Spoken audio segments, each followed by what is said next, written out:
Greetings to you. This is Brandon, the Freight Broker with Alliance Logistics, and I hope this message finds you in the best of health and spirit on another beautiful Monday morning that we've been blessed to see. I want to thank you so much for spending some of your time with me today. I understand that there are many things that you want to accomplish. I certainly do as well. So we're going to get into the business of things today, and what we are going to discuss today is a way that's going to allow for you to be able to establish rates. Now, when we first start, the idea is to get a customer. And once you get a customer, that customer is going to start to send you loads to provide him back quotes on. And when you start to get those loads to provide quotes on, we want to make sure that we're providing quotes that are in the ballpark.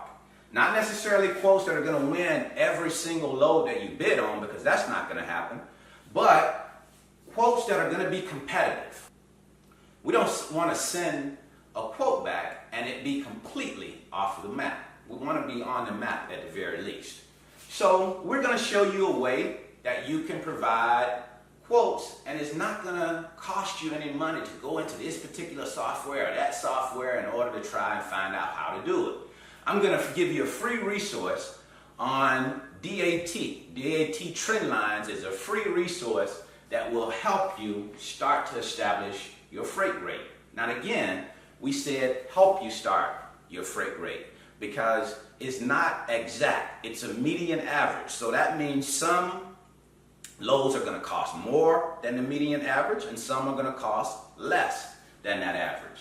So this is going to get you in the ballpark and help you start to shape and mold your rate to get it to where you need it to be, because there are other things that have to be considered. There are a lot of different factors that affect the rate. So we're going to get you to where you have a starting point, and then you're going to be able to develop a rate from there. So I want you to take a look at this free resource. I'm going to allow for you to look over my shoulder, and I'm going to go through it and show you how it works. So I'll see you back shortly after this video.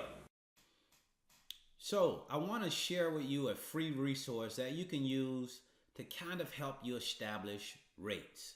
And what this resource is going to do is to get you in the ballpark. A lot of times when we're going to our shippers as new freight brokers, and even some freight brokers who have been doing it for a little while, still you can be all over the place when it comes down to your rate. So you want to have a method to the madness. You want to have a way of producing a rate. And what will put you in the ballpark, or put you in the arena, I should say, is DAT Trend Lines. It gives you a national average, a median average of what rates are all over the United States. And then it'll break it down into regions. So it's a very, very valuable free resource that you can use to help you start to establish your rates, instead of just providing rates in the dark based off of what you think or what someone told you. You can go in here and study the market, study the trend, and find out where about you need to be when it comes down to where you should start at when it comes to establishing your freight rate. So all I did was go in and on Google, put DAT Trend Lines, and then click on DAT Trend Lines, and this website comes up. And this is what it comes up first. It shows you the spot market load, spot market capacity, van load to truck, van rate spot, flatbed load to truck, reefer load to truck, so forth and so on. Now, what we're going to deal with here is reefer load to truck ratio, because what we want to understand is that load to truck ratio is very, very important when it comes down to us establishing a rate. Let's see how that affects us.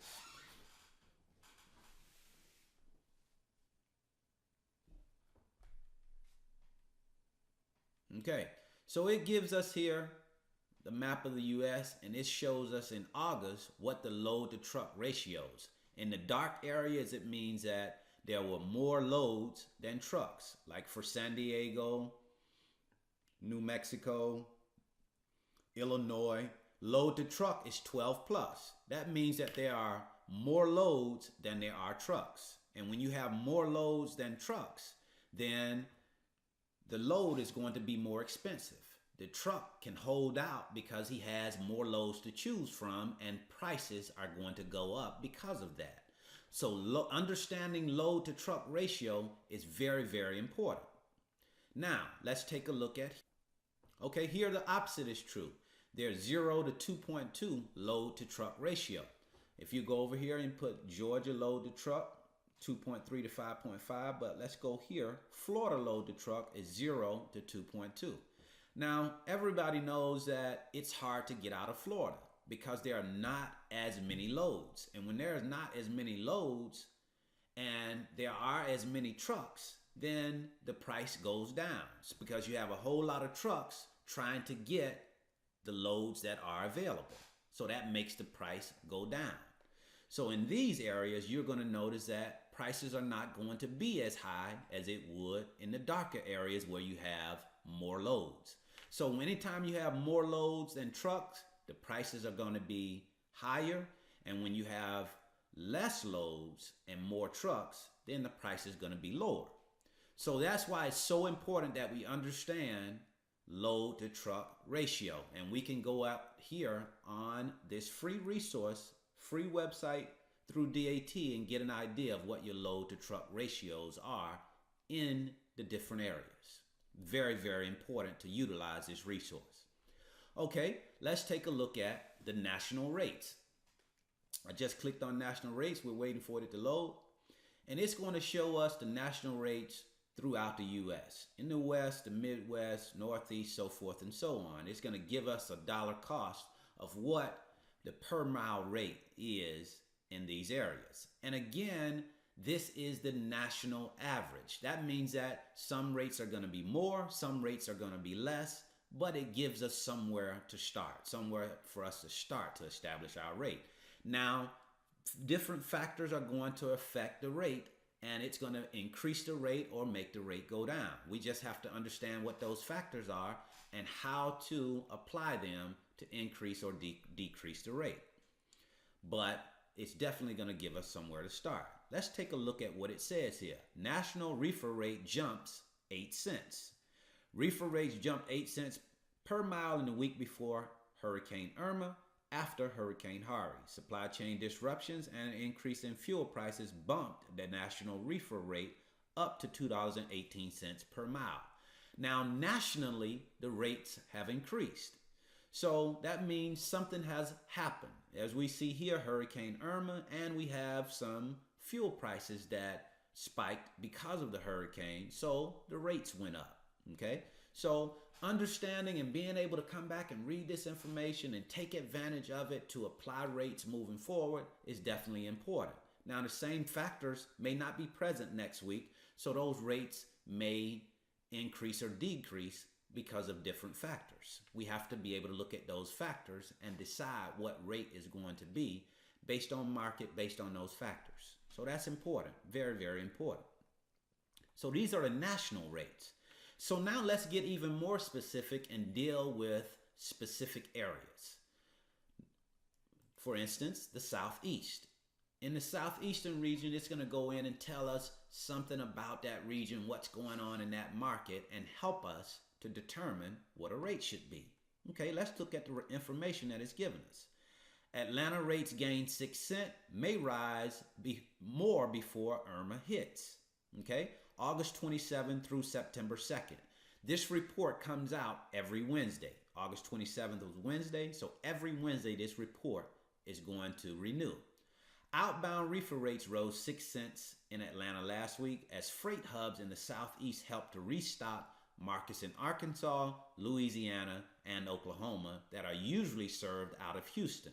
So just look at the wealth of information that you get here just by going in and doing lane research, understanding what is happening in those lanes so that you can have an informed rate quote instead of just a rate quote based off of some shoot from the hip type of or knee-jerk reaction, I should say. Okay, we want to go in and study the lane, study what's going on in it, and then provide a rate to our customer. Okay, so this is very valuable information that we want to read and take advantage of. Last week's trend, high market, Atlanta, Georgia, Coming out of Atlanta, $2.46 per mile. It was up 6 cents. High Lane, Atlanta to Lakeland, Florida, $2.98 a mile, down 3 cents.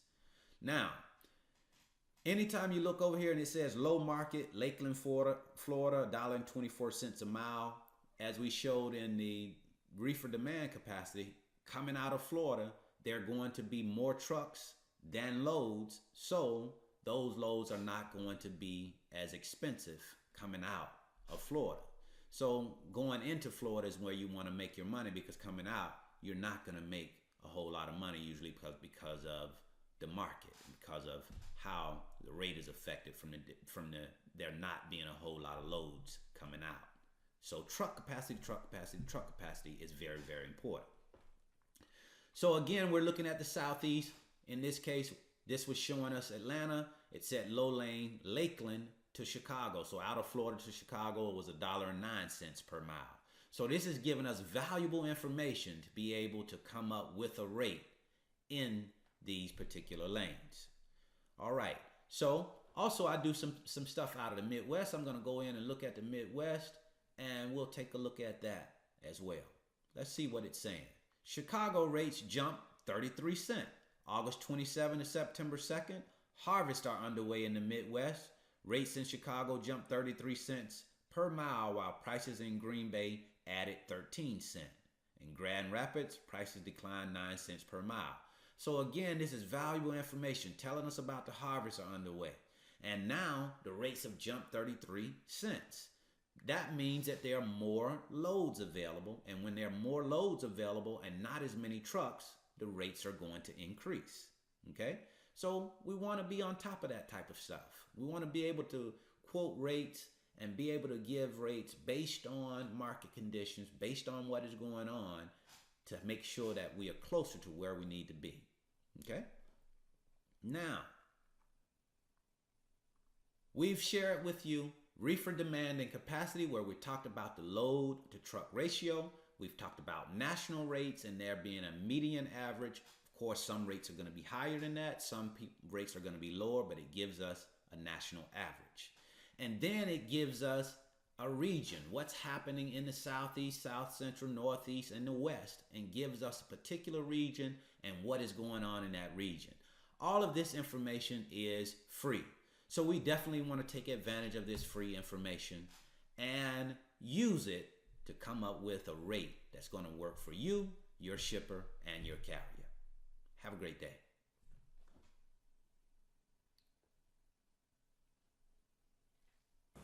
Okay, so I hope you enjoyed the video. When you are establishing freight rates, you definitely need a starting point. You need a system in place to help you to establish that freight rate. So I would highly recommend, if you don't have something in place already, you can definitely use DAT trend lines, because as you see, there's a lot of information there that you can take advantage of, and it can help you build your freight rate. So again, thank you so much for spending some time with us this morning. Have an outstanding day and an outstanding week. If you find this video to be helpful, please like it and share it with your network. If, in fact, you're ready to start your freight broker or freight agent business, give us a buzz at 470-427-2711 extension 101, or you can go on our website, www.training.alliancelogistics.net. Again, that's training.alliancelogistics.net. You can take a look at the packages that we have, and you're interested in being a freight broker or agent. We have something as far as our packages are concerned that are going to guide you and help you move you toward building your dream, building your own business, working from the comfort of your home, doing more of the things that you want to do and less of the things that you really don't want to do. So to your success, again, 168 hours have passed since the last Monday that we last talked. And the question is, what have you done for yourself? What have you done for your business during that 168 hours? It's very important that we utilize our time very wisely. Again, because we only have so much time. So in the next 168 hours, from today until the next Monday that we talk to you, what will you do for your business? What will you do for yourself? And when you look at that 168 hours, start to look at it and compare the time that you're spending on your business, the time that you're spending on the things that are most important to you, and then you look at the things that are not as important. If you're spending more time on things that are not important, then you definitely want to consider a change to move you toward where you want to go. Have a great day, great week. I look forward to seeing you and talking with you on next Monday. Thank you.